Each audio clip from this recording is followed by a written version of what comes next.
കൂട്ടുകാരെ, എല്ലാവരും നല്ല സന്തോഷത്തോടെ വിളി കേട്ടു. എല്ലാവർക്കും നല്ല സന്തോഷമാണ്, നല്ല സുഖമാണ് അല്ലേ?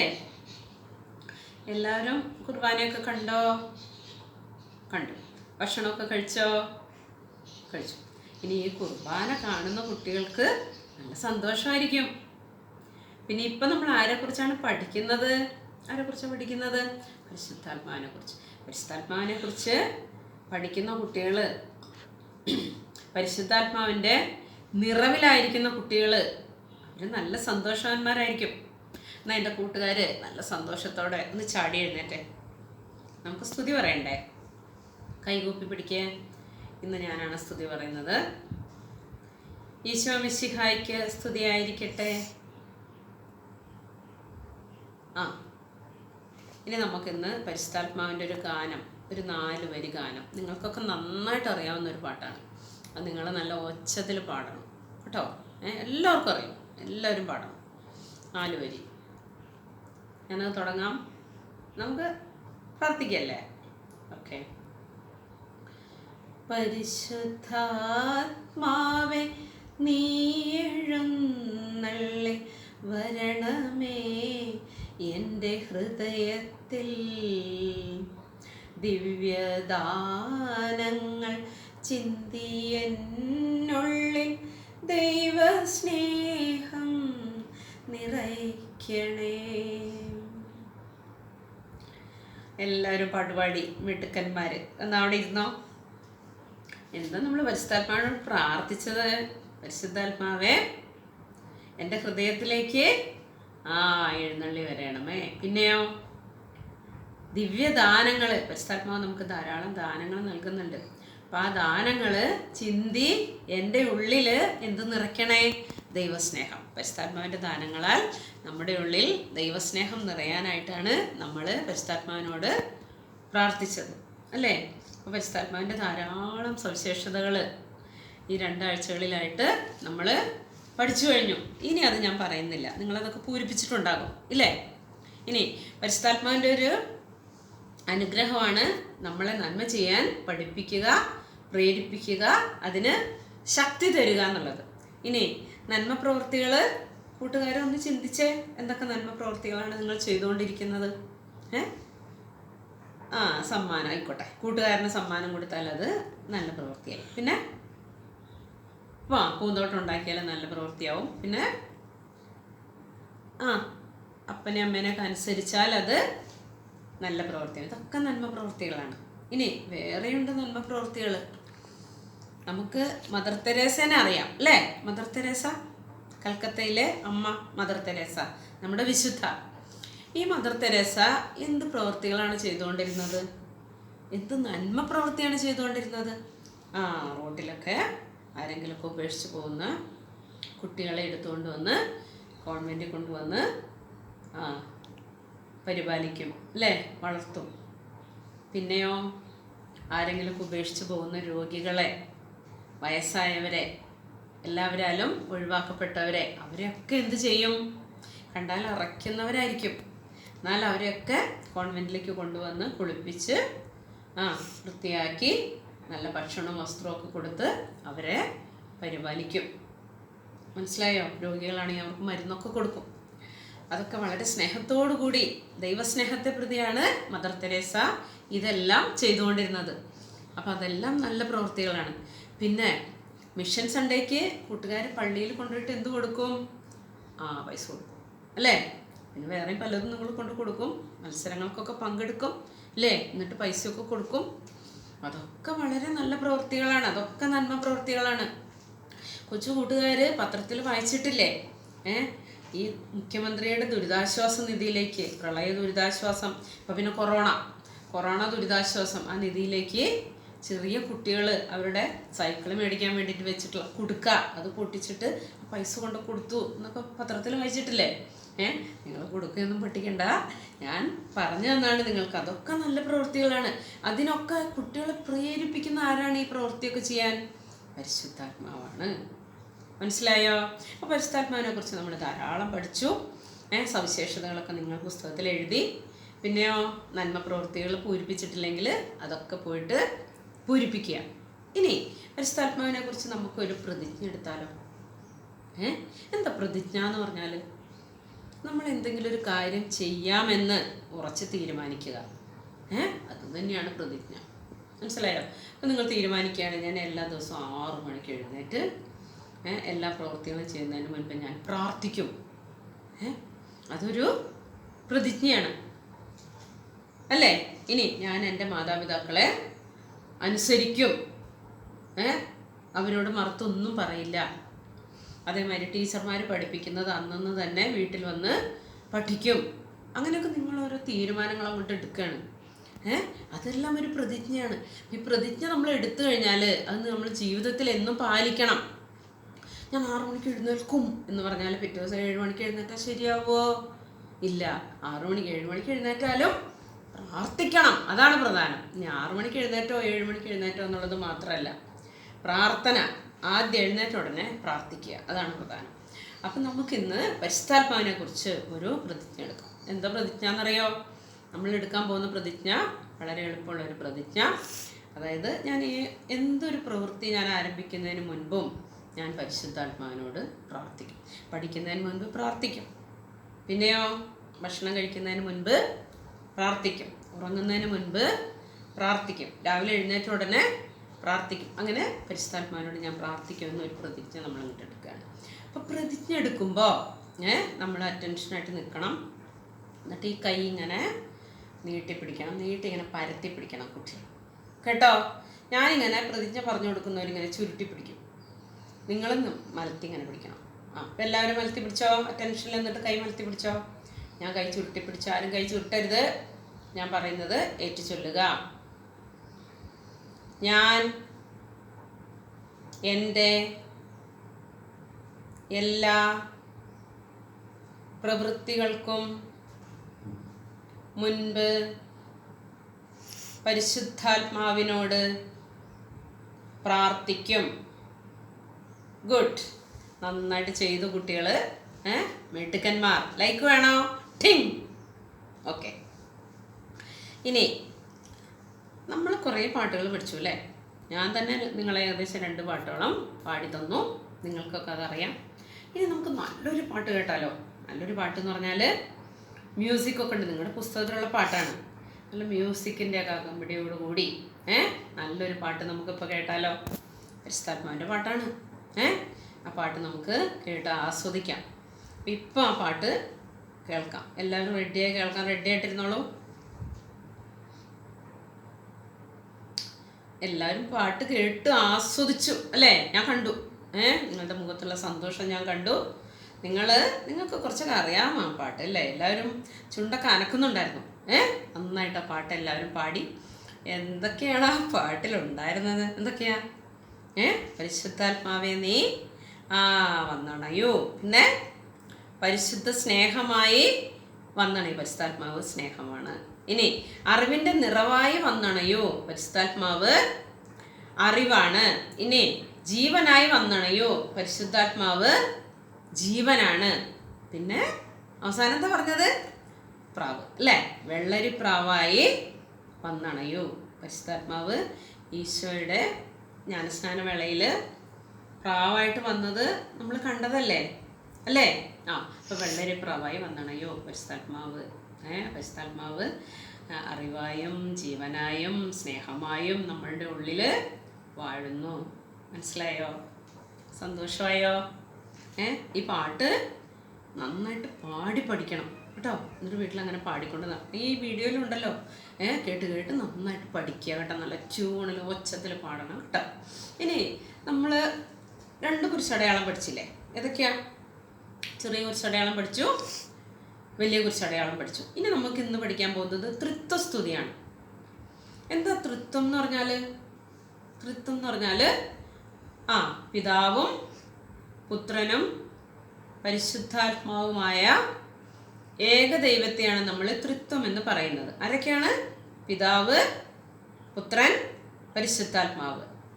പിതാവും പുത്രനും പരിശുദ്ധാത്മാവുമായ ഏകദൈവമാണ് പരിശുദ്ധ തൃത്വം. ആ തൃത്വത്തിന് സ്തുതി അർപ്പിക്കാനാണ് നമ്മൾ ഇന്ന് പഠിക്കുന്നത്. നിങ്ങൾ തൃത്വത്തിന് സ്തുതി പറയാറുണ്ട്. എപ്പോഴാണ്? നമ്മൾ ജപമാലയിലെ രഹസ്യങ്ങൾ ചൊല്ലുമ്പോൾ അവസാനം നമ്മൾ പിതാവിൻ്റെയും പുത്രൻ്റെയും പരിശുദ്ധാത്മാവിൻ്റെയും അല്ല, പിതാവിനും പുത്രനും പരിശുദ്ധാത്മാവിനും സ്തുതി എന്ന് പറയാറില്ലേ? അതിനൊരു മറുപടി ഉണ്ട്. അതെന്താണ്? ആദിയിലെ പോലെ ഇപ്പോഴും എപ്പോഴും എന്നേക്കും ആമേൻ. ഒന്നുകൂടെ പറയേ. പിതാവിനും പുത്രനും പരിശുദ്ധാത്മാവിനും സ്തുതി, ആദിയിലെ പോലെ ഇപ്പോഴും എപ്പോഴും എന്നേക്കും ആമേൻ.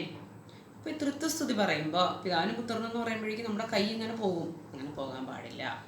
തൃത്വസ്തുതി പറയുമ്പോൾ നിങ്ങളിങ്ങനെ കുരിശടയാളം വരയ്ക്കേണ്ടതില്ല. കൈകുപ്പി പിടിച്ചിട്ട് തൃത്വസ്തുതി പറഞ്ഞാൽ മതി. നമ്മൾ ഈശോ മിശിഹായ്ക്ക് സ്തുതി പറയുന്ന കൈകുപ്പി പിടിച്ചല്ലേ, അതേപോലെയാണ് പരിശുദ്ധ തൃത്വത്തിന് നമ്മൾ സ്തുതി പറയേണ്ടത്. കൈകുപ്പി പിടിച്ചോളൂ. പിടിച്ചോ? എൻ്റെ കൂട്ടത്തിൽ എല്ലാവരും പറഞ്ഞേ.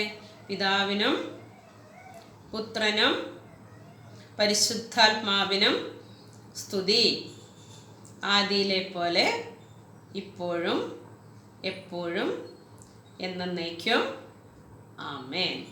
ഒന്നുകൂടെ പറയണോ? പറഞ്ഞോളൂ. പിതാവിനും പുത്രനും പരിശുദ്ധാത്മാവിനും സ്തുതി, ആദിയിലെ പോലെ ഇപ്പോഴും എപ്പോഴും എന്നേക്കും ആമേൻ. പിടുക്ക നല്ല ശബ്ദത്തിൽ സ്തുതി പറഞ്ഞു.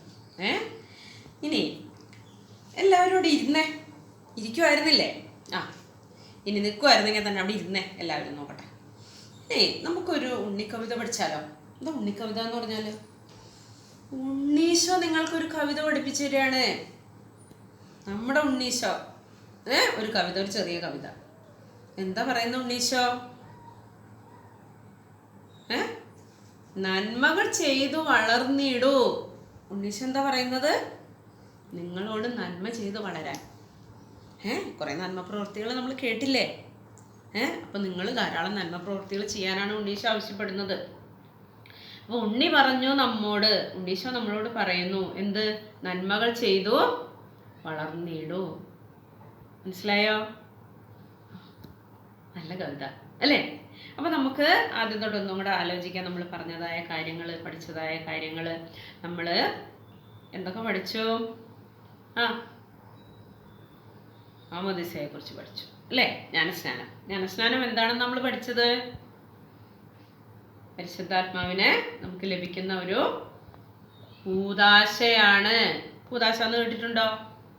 കേട്ടിട്ടുണ്ട്. കൂദാശ എന്താണ്? കൂദാശ എന്ന് പറഞ്ഞാൽ കൂദാശയുടെ അർത്ഥമല്ല ടീച്ചർ ചോദിക്കുന്നത്. എന്താ കൂദാശ എന്ന് പറഞ്ഞാൽ? കൂദാശ നമുക്ക് അനുഗ്രഹങ്ങൾ നൽകാൻ വേണ്ടി ക്രിസ്തു സ്ഥാപിച്ചതാണ്. നമ്മുടെ ദൈവം സ്ഥാപിച്ചത് എന്തിന്? നമുക്ക് അനുഗ്രഹങ്ങൾ നൽകാൻ. നമുക്ക് ധാരാളം അനുഗ്രഹങ്ങൾ ലഭിക്കുന്നതിന് വേണ്ടി ക്രിസ്തു സ്ഥാപിച്ചതാണ് കൂദാശ. എത്ര കൂദാശയുണ്ട്? 7 അപ്പം 7 കൂദാശകൾ. എത്ര കൂദാശകൾ? 7 കൂദാശകൾ.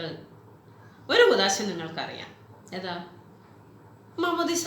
ആദ്യത്തെ കൂദാശയാണ് മാമോദീസ അല്ലെങ്കിൽ ജ്ഞാനസ്നാനം. ബാക്കിയുള്ള കൂദാശകൾ അറിയോ? ഞാൻ വേണമെങ്കിൽ ഒരു ക്ലൂ തരാം. നമ്മളെല്ലാം ഇന്ന് രാവിലെ നിങ്ങൾക്ക് സന്തോഷമായി എന്ന് പറഞ്ഞിട്ട് എന്ത് കണ്ടപ്പോഴാണ് നിങ്ങൾക്ക് സന്തോഷമായി എന്ന് ഞാൻ പറഞ്ഞത്? നമ്മൾ പള്ളിയിൽ പോകുന്നത് എന്തിനാ? കുർബാന കാണാൻ അല്ലേ? കുർബാന ഒരു കൂദാശയാണ്. ഇനി കുർബാന കൂദാശ എന്ന് പറഞ്ഞാൽ കുർബാന കാണുന്നതല്ല കൂദാശ, കുർബാനയുടെ സ്വീകരണമാണ് കൂദാശ. നിങ്ങളെ കുഞ്ഞു കുട്ടികൾക്ക് കുർബാന സ്വീകരിക്കാനായിട്ടില്ല. കുർബാന സ്വീകരിക്കണമെങ്കിൽ എന്ത് കിട്ടണം? അതൊരു കൂദാശയായി നമുക്ക് അച്ഛൻ തരണം. ആദ്യ കുർബാന. അപ്പം ആദ്യ കുർബാന സ്വീകരിച്ചാലേ നമുക്ക് എന്നും പള്ളിയിൽ പോയി പരിശുദ്ധ കുർബാന സ്വീകരിക്കാൻ സാധിക്കുള്ളൂ. കുർബാന ഒരു കൂദാശയാണ്. കുർബാനയ്ക്ക് മുൻപൊരു കൂദാശയുണ്ട്. അതാണ് എന്ത്? അച്ഛനോട് പാപങ്ങൾ ഏറ്റു പറയുന്ന കൂദാശ, കുമ്പസാരം. കുർബാനയുണ്ട്, കുമ്പസാരമുണ്ട്. പിന്നെ രോഗികൾക്ക് കൊടുക്കുന്നത്. രോഗികളെന്ന് പറഞ്ഞാൽ കുറേ ഭയങ്കരമായ അസുഖം പിടിച്ച് ചിലപ്പോൾ മരിച്ചു പോകും, ചിലപ്പോൾ ഉറപ്പില്ല, മരിച്ചു പോകും എന്നുള്ള രോഗികൾക്ക് കൊടുക്കുന്നതാണ് ഈ ഒരു കൂദാശ. ഈ ഒരു കൂദാശ കഴിയുമ്പോൾ അവർക്ക് ശക്തി കിട്ടും. ചിലപ്പോൾ അവർ ജീവിതത്തിലേക്ക് മടങ്ങി വരും. എന്നാലും ചിലർ സമാധാനത്തോടെ മരിക്കും. ആ കൂദാശയുടെ പേരാണ് രോഗീലേപനം. കൂട്ടുകാർ കേട്ടിട്ടുണ്ടോ? രോഗീലേപനം. പിന്നെ നമ്മുടെ അച്ഛന്മാരാകാൻ അഭിഷേകം ചെയ്യുന്ന ഒരു കൂദാശ. ആ കൂദാശയുടെ പേരാണ് തിരുപ്പട്ടം. വൈദിക പട്ടം, തിരുപ്പട്ടം. പിന്നെ നമുക്കെല്ലാം അറിയുന്നത്, നല്ല സന്തോഷമായി, എന്താണത്? നമുക്കൊക്കെ അറിയുന്നൊരു കൂദാശ. ചെറുക്കനും പെണ്ണും കൂടി കല്യാണം കഴിക്കുന്നു. അതൊരു കൂദാശയല്ലേ? അല്ലേ? അത് കൂദാശയാണ്. അപ്പം ഇപ്പം എത്ര കൂദാശകൾ ഞാൻ പറഞ്ഞു? മാമോദിസ, പിന്നെ എൻ്റെ ഇടയിലൊന്നും വിട്ടു, സ്ഥൈര്യലേപനം. മാമോദിസ, സ്ഥൈര്യലേപനം, കുർബാന, കുംഭസാരം, രോഗീലേപനം, തിരുപ്പട്ടം, വിവാഹം. അങ്ങനെ 7 കൂദാശകളാണ് ക്രിസ്തു സ്ഥാപിച്ചത്. അപ്പം നിങ്ങളിതിൻ്റെ പേരുകൾ ഓർത്തിരുന്നാൽ മതി. വലിയ ക്ലാസ്സിലെത്തുമ്പോൾ ഇതൊക്കെ എന്താണെന്ന് നിങ്ങൾ വിശദമായിട്ട് പഠിക്കും. ഈ കൂദാശകളിലൂടെയൊക്കെ ധാരാളം അനുഗ്രഹങ്ങൾ നമുക്ക് ലഭിക്കുന്നു. അനുഗ്രഹങ്ങളുടെ നീർച്ചാലുകളാണ് കൂദാശകൾ. ഈ അനുഗ്രഹങ്ങൾ നമുക്ക് പരിശുദ്ധാത്മാവ് അങ്ങനെ നൽകിക്കൊണ്ടേ ഇരിക്കും. മനസ്സിലായോ? അപ്പോൾ കൂട്ടുകാർ എല്ലാവരും പരിശുദ്ധാത്മാവിനെ കുറിച്ച് ധാരാളം പഠിച്ചു. പുസ്തകത്തിലുള്ളതൊക്കെ പൂരിപ്പിക്കണം. പുസ്തകം നന്നായിട്ട് വായിക്കണം കേട്ടോ. ഇനി പുസ്തകത്തിലൊരു വചനമില്ലേ? ഈശോയുടെ ജ്ഞാനസ്നാനവേളയിൽ പരിശുദ്ധാത്മാവ് എങ്ങനെ വന്നു? പ്രാവിൻ്റെ രൂപത്തിൽ വന്നു. അങ്ങനെ ഒരു വചനമില്ലേ? ലൂക്കായുടെ സുവിശേഷം 3-ാം അധ്യായം 22-ാം വാക്യം.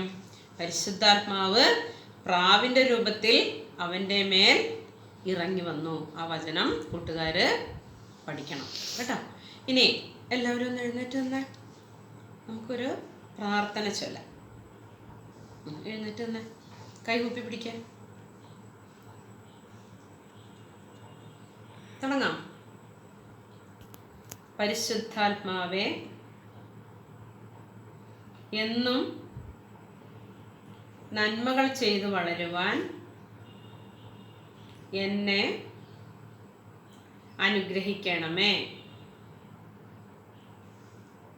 പിതാവിൻ്റെയും പുത്രൻ്റെയും പരിശുദ്ധാത്മാവിൻ്റെയും നാമത്തിൽ ആമേൻ. എനിക്ക് സന്തോഷമായി. കൂട്ടുകാരൊക്കെ നല്ല ഉഷാറിൽ പ്രാർത്ഥന ചൊല്ലി നന്നായിട്ട് പാട്ടൊക്കെ പാടി പരിശുദ്ധാത്മാവിനെ കുറിച്ചുള്ള കാര്യങ്ങളൊക്കെ ടീച്ചർക്ക് പറഞ്ഞു തന്നു. ഈ കാര്യങ്ങളൊക്കെ എന്നും നിങ്ങളുടെ മനസ്സിൽ ഉണ്ടായിരിക്കണം. ഒരിക്കലും മറന്നു പോകരുത് കേട്ടോ. അതായിരിക്കണം നിങ്ങളുടെ പ്രതിജ്ഞ. പഠിച്ച കാര്യങ്ങൾ ഞങ്ങൾ ഒരിക്കലും മറക്കില്ല. ആ ഒരു പ്രതിജ്ഞ നിങ്ങൾ സ്വയം എടുക്കണം. ഓക്കെ.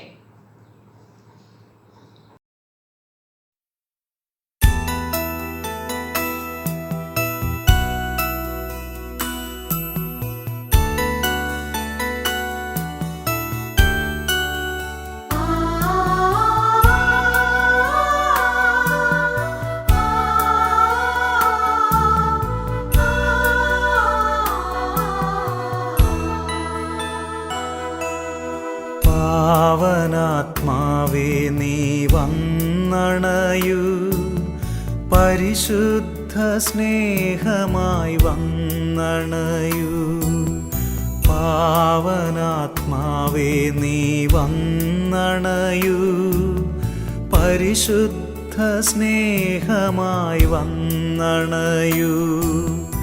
അറിവിൻ്റെ നിറവായി നീ വന്നണയൂ, ഞങ്ങളിൽ വന്നണയൂ. അറിവിൻ്റെ നിറവായി നീ വന്നണയൂ, അലിവോടെ ഞങ്ങളിൽ വന്നണയൂ.